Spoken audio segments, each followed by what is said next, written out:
Have you ever felt like your life was shaped by pain, by circumstances outside your control?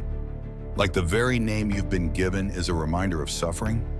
Maybe you've been told you won't amount to much, or you're stuck in a cycle of struggle that seems unbreakable.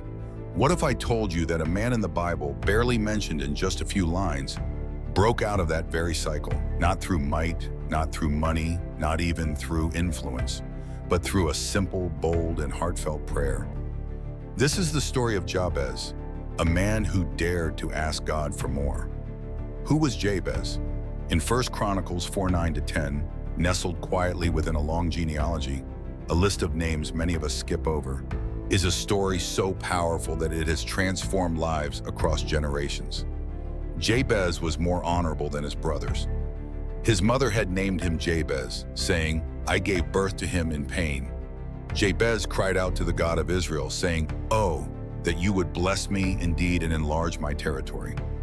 Let your hand be with me and keep me from harm so that I will be free from pain." And God granted his request, just 2 verses. Yet they hold the key to a spiritual breakthrough that many are still seeking today. Jabez means sorrow or pain. Imagine carrying that name, that identity, through your entire life. Every time someone said his name, it was a reminder of pain, his mother's pain, and perhaps even the pain of his circumstances.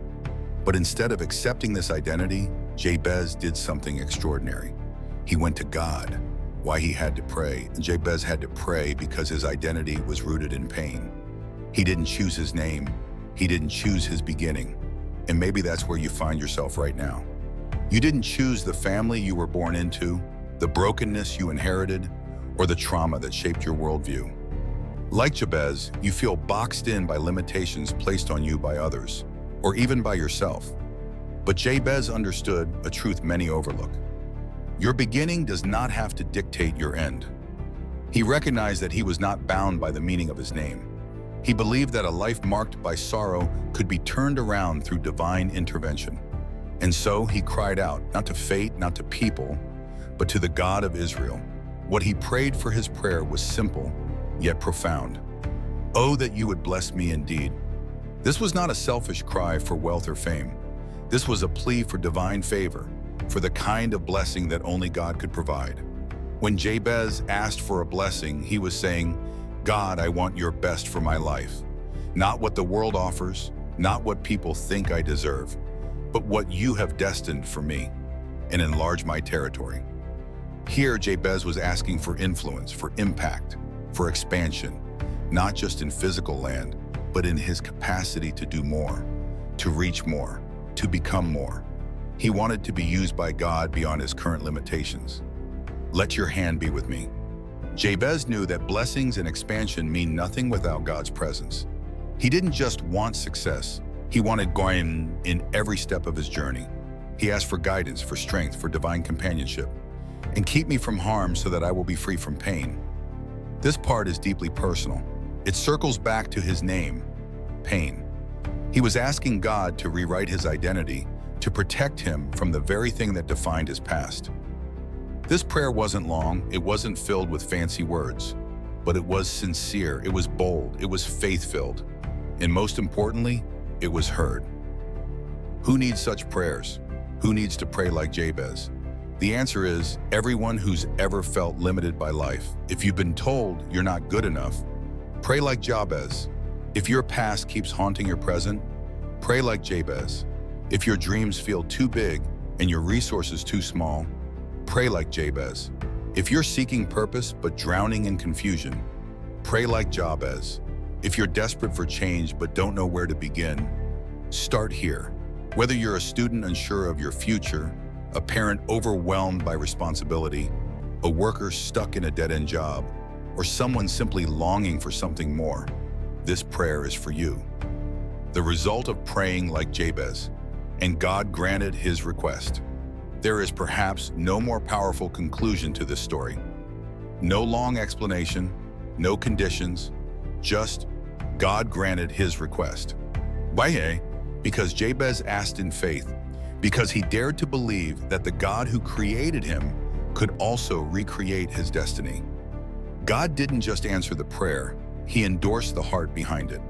Praying like Jabez is not a formula to manipulate God. It is an invitation to walk in alignment with His purpose for your life. It's a daily surrender. It's a lifestyle of faith.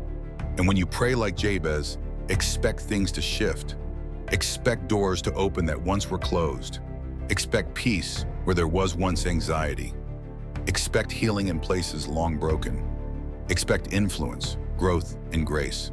Because the God of Jabez is the same yesterday, today, and forever. The God who answers Jabez. Let's take a moment and reflect not just on the prayer, but on the one to whom the prayer was made.